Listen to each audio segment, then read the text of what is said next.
Welcome back, student. Now, today we'll discuss about adiabatic flame temperature. Okay. Now, adiabatic flame temperature occurs actually if the combustion takes place adiabatically. Now, first of all, we already discussed that the combustion basically that may be occurs in two ways. That is basically complete combustion and one is incomplete combustion. Because of complete combustion takes place because if there is sufficient amount of air compared to the fuel, then the fuel, almost all the hydrocarbon and carbon will react with the atmospheric oxygen, nitrogen, and they will form the product obviously, and then some heat also.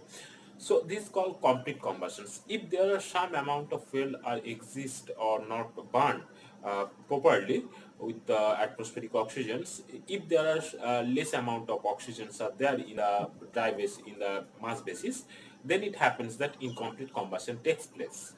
In particular this type of cases, what happens that obviously if there is if the combustion takes place incompletely, that means the combustion is not there means the temperature of the product, means temperature of the combustion process is less compared to the temperature of the complete combustions, because uh, temperature of the product or temperature of the process of temperature of the combustion process will be more if the complete combustion takes place, because there are sufficient amount of air. Means this air, actually we know that there are two types of air, the theoretical and air excess air.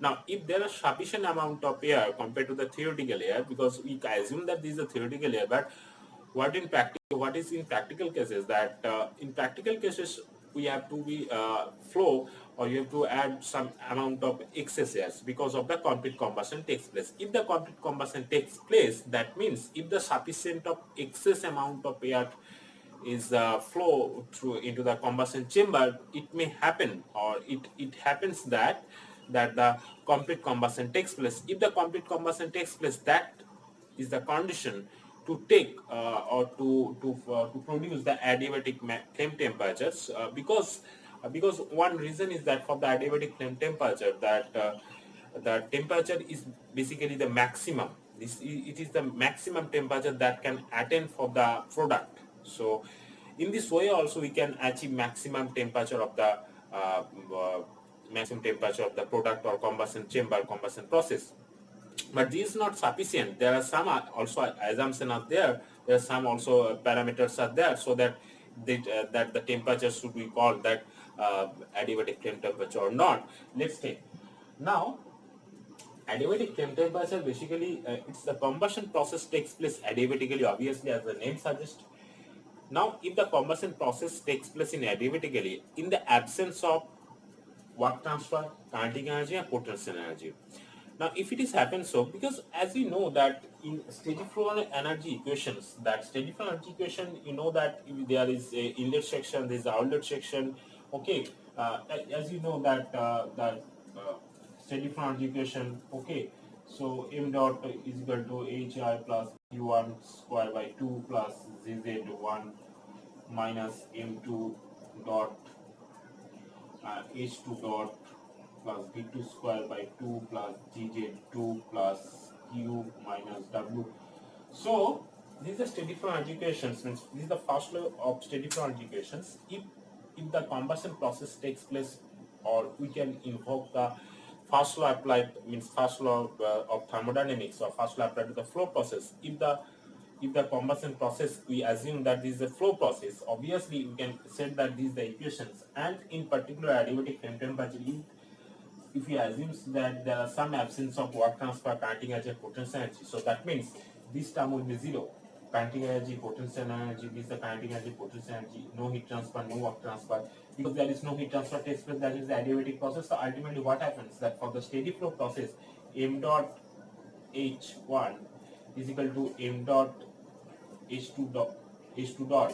That means h enthalpy at section 1 is the enthalpy of section 2. If there are some reactant is your at section 1, and product is your section 2, that also written as HR is equal to HP, because this also written. So for the, if there are some assumption text flow, so in this way this HR is equal to HP, it comes from. Okay, this comes from in this way. Now so combustion process takes place adiabatically, first of all. And you know that if it is happens that in the absence of work transfer connecting energy potency, that happens HR is equal to HP. In terms of HR and HP, you can also written as NiHi is equal to NeHe R into P. So R indicates the reactant and P indicates the product. Now, for this type of process, means for such a process, the temperature of the process that can attain, okay, that can attain or that can produce of the product is called actually adiabatic flame temperatures. Now, basically, this is the maximum temperature is achieved for the given reactant, as we discussed. And what are the factors that affect the adiabatic flame temperature of a fuel? Obviously, it depends on the initial pressure, initial temperature, and the composition of reactant. Okay, and obviously there's one more point is the amount of air, means amount of excess airs. Okay, so this is the this is a very important thing that it depends on adiabatic flame temperatures. Now, if you calculate the HR and HP, you can also write one here that HR is equal to NiHi I1 to IR. I1 to R means reactant may be 1, 2, 3, 4, 5, 6 like that. So NiHi it can also written in this form because Ni also written, this is the Ni is the number of moles to Hi is equal to it can written in this form because this is a standard heat formation, this is a sensible heat, means sensible enthalpy.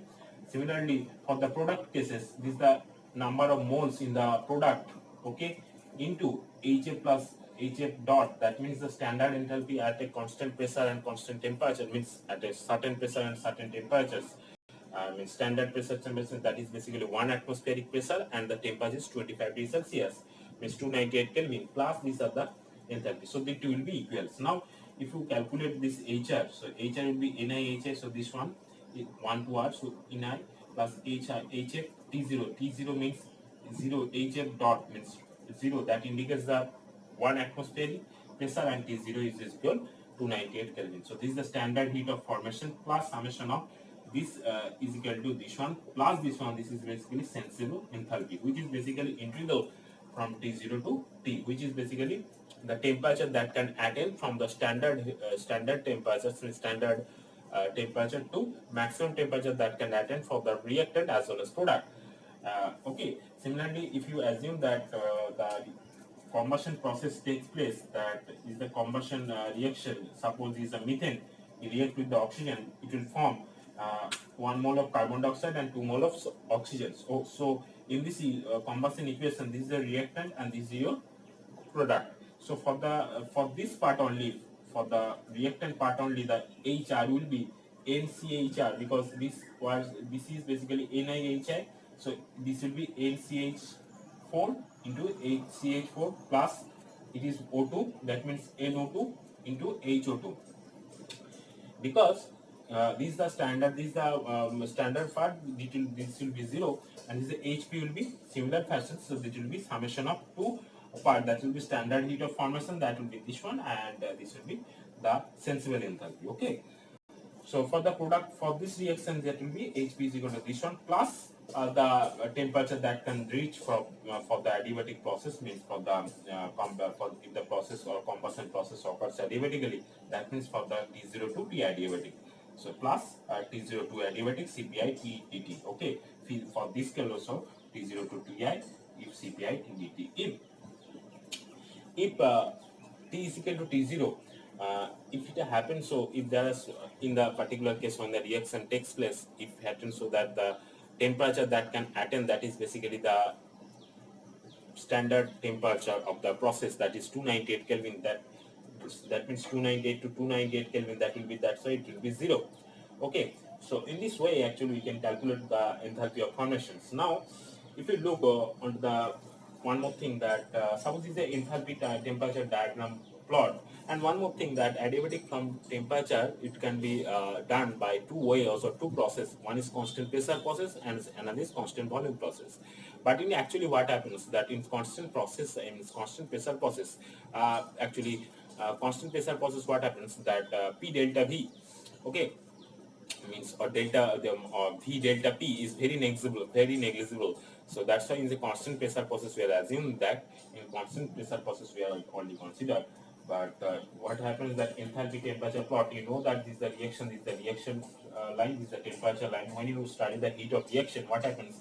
That if you draw this line, this is your particular heat of formation. So what happens is that if the reactant is your particular 1 atmospheric and temperature 298 Kelvin, and this is your product that is also 1 atmospheric 298 Kelvin, when the reaction takes place or the combustion takes place during some certain assumptions and the adiabatic process, if it is occurs, there's some heat of formation will be occurs. That is basically this amount of heat, that is basically heat of reaction. So this amount of heat of reaction will be discarded from the when it is transformed from reactant to product. So this amount of heat, it will be, if it is utilized to attain the temperature of the product maximum, and this temperature is basically called T adiabatic. So if you draw this diagram, it can also written as also this one.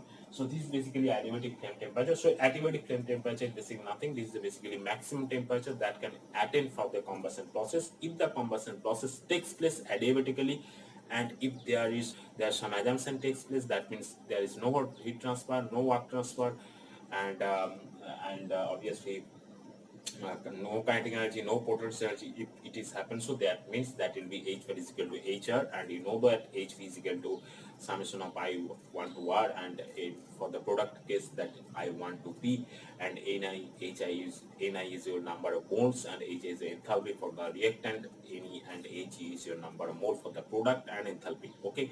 Now again, enthalpy is basically the enthalpy of the reactant or enthalpy of the product, that is Hi and He. It's also written as Hf dot 0 and T0. Basically, this is basically your the enthalpy or standard enthalpy plus or standard enthalpy plus delta. This is your sensible enthalpy. Okay, so this will be reactant if this is happens. So in this way, actually, we can calculate the adiabatic flame temperature if the combustion process takes place, because all this combustion we shall assume that this is basically in flow process. If you assume there's a combustion chamber are there, so obviously the process will be flow process, and obviously if there are some flow process occurs, so that means there is no pressure also increase and no temperature also increase. If it is a closed system we are considered here, so obviously the pressure and temperature will be increased on the particular chamber.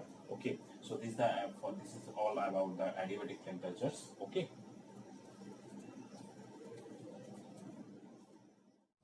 Now calorific value, or it is sometimes also called heating value of a fuel. You know that what is a calorific value in your lower standard your class, but we recall it again, calorific value or heating value of fuel. Now it is defined actually, calorific value or heating value of fuel is defined as the energy liberated, means energy released by the complete combustion, again, or complete combustion you can say that, or you can say that that is a complete oxidation of a unit mass or unit volume of fuel. That means when a unit mass of fuel or unit volume of fuel react with the oxygen or atmospheric oxygen which is present in the atmosphere in mass basis or volume basis, any of them, if they react and it will form a complete combustion, they will form some energy, they will some heating energy or heat energy. Okay, this type of or this energy which is liberated during the combustion of oxidation of oxygen during combustion of the fuel, that energy liberated, amount of energy liberated during combustion, that is basically your calorific value of fuel or heating value.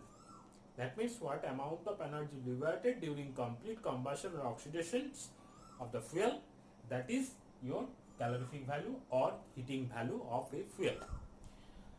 Now, calorific value or heating value of fuel we can define, or it can be done by two ways, either by means of combustion process, either by means of take place, because main two things are dependent on them actually, combustion processes, constant pressure process or constant volume process. If there are so calorific value or heating value of a fuel is sometimes also divided in two parts, is a constant pressure and constant volume. Now negative enthalpy, you know that enthalpy formation, already we discussed the enthalpy formation of the combustion process, how do you calculate, Now, if the values comes out negative enthalpy in a particular constant pressure process, that value indicates the heating value at constant pressure process. If there are negative internal energy value at a particular constant volume process, then the heating value is called heating value at constant volume process. Okay. Now it's also expressed in kilojoule per kg of a fuel. Suppose in 1 kg of fuel, now fuel may be methane, as you know that fuel are generally solid fuel, liquid fuel and gaseous fuel. So in between one of them, if 1 kg of methane, ethane or butane or propane or heptane, any type of fuel, if it is oxidized or combustion takes place with oxygens, means atmospheric oxygens, with some nitrogen will be present obviously because there are some atmospheric nitrogen are there. So obviously they will form some energy. They will react and they will form some product. During the transformation from reactant to product, there is some energy liberated. So that amount of energy, what amount of energy liberated during the complete oxidation or complete combustion, that express basically heating value, and that express in kilojoule per kg, because you know that the energy basically unit, SI unit is basically joule. Now it is basically the amount of energy released, that is kilojoule, per unit mass or per unit volume of complete oxidation of the fuel, that is kilojoule, means kg. So it expresses in kilojoule per kg in solid fuel as well as liquid fuel. Okay. Next point, Bohm calorimeter. So which is very important in your to calculate the heating value of a fuel or calorific value. This Bohm calorimeter is important. I can say that very important tool or very important experimental setup to calculate or to identify or to calculate the value, calorific value or heating value of a fuel. So basically Bohm calorimeter is used to determine the heating value. Just information. Second, calorific value is generally, there are two types. One is high calorific value, another is low calorific value. Okay. Now high calorific value, obviously the name suggests that calorific value is high, right? And low calorific value or low heating value, that indicates that what amount of energy liberated from during the combustion or during the complete oxidations of fuel, the energy which is liberated very much less or very less. Okay. So when we can say that it is high calorific value, when we can say that it is a low calorific value. Now when the reactant are there, suppose methane will react with oxygens, they will form carbon dioxide and obviously some amount of water. Basically CH4 plus 2O2 is equal to CO2 plus 2H2O, right? So basically the reactant is your methane and oxygen, which is methane is your fuel and oxygen is your oxygen. Means oxygen basically are the combustible element, that means react with the fuel, that is your methane, and the product is basically carbon dioxide, and there are some amount of water are present. Now in this concept, obviously when the fuel is oxidized, or fully combustion takes place, they will form some either water in either liquid state or either in vapor state. From that concept, you can divide this of fuel high calorific value and low calorific value. How? Now high calorific value or high heating value, sometimes also called HCV or HHV. Now HCV or HHV is defined the heat transfer when heat in the product is in liquid state. That means suppose the methane plus oxygen is equal to carbon dioxide plus water. Now water either is in either liquid or gaseous state. Okay, if in a product cases, if the water is in liquid state, then the amount of energy that divided, that you can say that is basically high calorific value, right? Now high calorific value is basically low calorific value plus MH2O HFG. MH2O, here it will be MH2O, okay, because MH2O is indicate amount of water formation during the combustion of the fuel. Amount of water formation during the combustion, during the combustion of fuel. So that is mH2O into HFG, that is the latent heat of the vaporization or latent heat. Okay, that is Hg minus Hf. So HCV is equal to LCV plus M into HFG. So this is the HCV. Now LCV is the heat transfer in the reaction when water products is in vapor state. So if water in the product inside, if water is liquid in state or liquid state, that is higher calorific value you can get, because higher calorific value is low calorific value at constant pressure plus mH2 into HFG. mH2 is the amount of water formation during the complete oxidations of the fuel. HFG is a latent heat. Okay. Now from that expression you can also calculate the low calorific value, because low calorific value will be HCV minus MHFG, means MH2O HFG. So in this way actually you can define HCV as well as LCV. Now there are some procedure are there to calculate the HCV as well as LCV, means high calorific value and low calorific value. HCV also you can calculate by means of Brundtland's formula. Brundtland's formula, that will be HCV is equal to 1 by 100 in 33800C. Here C, H, O and S, basically the carbon, hydrogen, oxygen and sulfur is present in a particular fuel. That amount of carbon percentage, hydrogen, oxygen and sulfur, if you put all these values, you can get HCV corresponding to Brundtland's formula. Now if you apply Bohm calorimeter in a laboratory method, you can get calorific value. Now if you know the HCV, then you can easily calculate the amount of LCV, because from the HCV value you can easily calculate low calorific value if you know the amount of water formation during the complete combustion or complete oxidations. Okay, again we can also calculate the high calorific value in different manners or different procedure, that is basically either by means of Bohm calorimeter. Bohm calorimeter is basically an instrument which indicate or which calculate actually the calorific value or the heating value of a fuel.